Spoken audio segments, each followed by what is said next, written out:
বিকাশ থেকে রকেটে এনপিএসবির মাধ্যমে কিভাবে টাকা ট্রান্সফার করবেন এই বিষয় নিয়ে থাকছে আজকে ভিডিও। চলুন ভিডিওটি শুরু করা যাক। প্রথমেই আমরা বিকাশ অ্যাপসে প্রবেশ করে স্ক্রল ডাউন করে নিচের দিকে আসব। নিচের দিকে আসার পরে দেখুন অন্য সেবাসমূহ নামে অপশান রয়েছে। এই অপশান থেকে ডান দিকে সোয়াইপ করে আসার পরে দেখুন এনপিএসবি নামে অপশান দেখতে পাচ্ছি। এই অপশানের উপরে ক্লিক করে দেন। এখানে ক্লিক করার পরে দেখুন দুইটা অপশান রয়েছে, একটা হচ্ছে ব্যাঙ্ক অ্যাকাউন্ট আর একটা হচ্ছে এমএফএস অ্যাকাউন্ট। আপনি যদি ব্যাঙ্ক অ্যাকাউন্টে টাকা ট্রান্সফার করতে চান সেক্ষেত্রে ব্যাঙ্ক অ্যাকাউন্ট এখানে সিলেক্ট করে আপনার পরবর্তী ইনফরমেশনগুলো যোগ করতে হবে। আমরা যেহেতু মোবাইল ব্যাংকিং, রকেট, ইসলামী ব্যাংক, এমক্যাশ সহ অন্যান্য যে মোবাইল ব্যাংকিংগুলো রয়েছে সেখানে টাকা ট্রান্সফার করব, সুতরাং আমরা এখানে ক্লিক করে দিলাম। এরপরে এমএফএস অ্যাকাউন্ট এই অপশানে ক্লিক করব। এবার এখানে দেখুন রকেট, এমক্যাশ দেখতে পাচ্ছি। বর্তমানে এখানে দুইটা মোবাইল ব্যাংকিং থাকলেও পরবর্তী সময়ে হয়তো সবগুলো মোবাইল ব্যাংকিং যুক্ত হবে। আমরা যেহেতু রকেটে টাকা ট্রান্সফার করব, সুতরাং এখান থেকে রকেট এই অপশানটি সিলেক্ট করে দিচ্ছি। এবার আপনাকে সেলফি দিতে হবে, এজন্য পর্যাপ্ত আলো রয়েছে এমন স্থানে গিয়ে শুরু করুন এখনই এই অপশানের উপরে ক্লিক করে দিন। এরপরে আপনাকে যে দিক নির্দেশনা দিবে সেই দিক নির্দেশনা অনুসরণ করে আপনাকে সেলফি দিতে হবে। এখানে দেখুন ডান দিকে তাকাতে বলছে, ক্যামেরা ওপেন হওয়ার পরে ডান দিকে তাকালাম, দেন এই সেলফিটি নিয়ে নিয়েছে।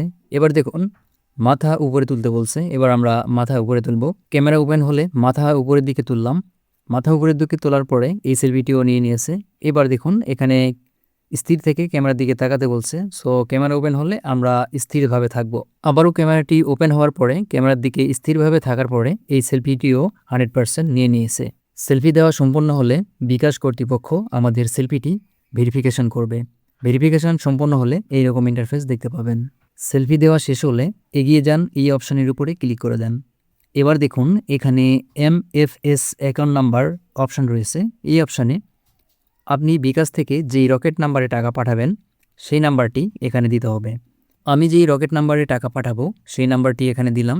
নাম্বারটি দেওয়ার পরে এখানে রকেট অ্যাকাউন্টধারীর নাম দিতে হবে, অর্থাৎ আপনি যার রকেট নাম্বারটি এখানে দিলেন তার নামটি এখানে দিতে হবে। নাম দেওয়ার পরে এগিয়ে যান এই অপশানের উপরে ক্লিক করে দিব। এখানে ক্লিক করার পরে আপনার বিকাশের যে পিন নাম্বারটি রয়েছে সেই পিন নাম্বারটি দিতে হবে। দেন পিন কনফার্ম করুন এই অপশানের উপরে ক্লিক করব। দেন এখানে যে অপশানটি রয়েছে এখানে আঙুল দিয়ে প্রেস করে কিছুক্ষণ ধরে রাখার পরেই দেখুন এমএফএস অ্যাকাউন্ট সফলভাবে যুক্ত হয়ে যাবে।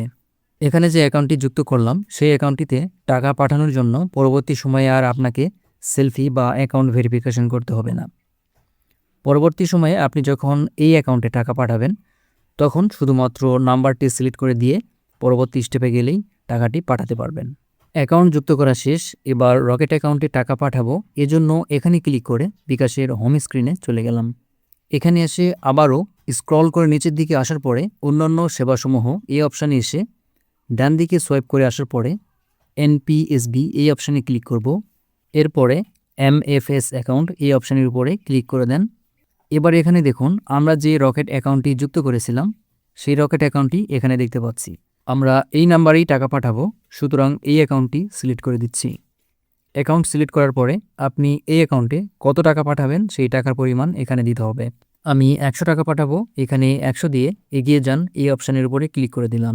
এরপরে আপনি কত টাকা পাঠাচ্ছেন সেই টাকার পরিমাণ এখানে দেখতে পাচ্ছেন এবং এই টাকা পাঠাইতে আপনার কত টাকা চার্জ প্রয়োজন হচ্ছে সেই চার্জের পরিমাণ এখানে দেখতে পাচ্ছেন। এরপরে রেফারেন্স অপশানে কিছু লিখতে পারেন। আমি যেহেতু পার্সোনাল ট্রানজ্যাকশন করব সুতরাং এখানে পার্সোনাল লিখে দিলাম, তবে রেফারেন্স অপশানে কিছু না লিখলেও আপনি টাকা ট্রানজ্যাকশন করতে পারবেন। এবার এখানে আপনার বিকাশের যে পিন নাম্বারটি রয়েছে সেইটা দিয়ে পিন কনফার্ম করুন এই অপশানের উপরে ক্লিক করে দেন। এবার নিচের দিকে লক্ষ্য করলেই দেখুন এমএফএস ট্রান্সফার করতে ট্যাপ করে ধরে রাখুন এই অপশানে আঙ্গুল দিয়ে প্রেস করে কিছুক্ষণ ধরে রাখুন, তাহলেই আপনার টাকাটি বিকাশ থেকে রকেটে ট্রান্সফার হয়ে যাবে।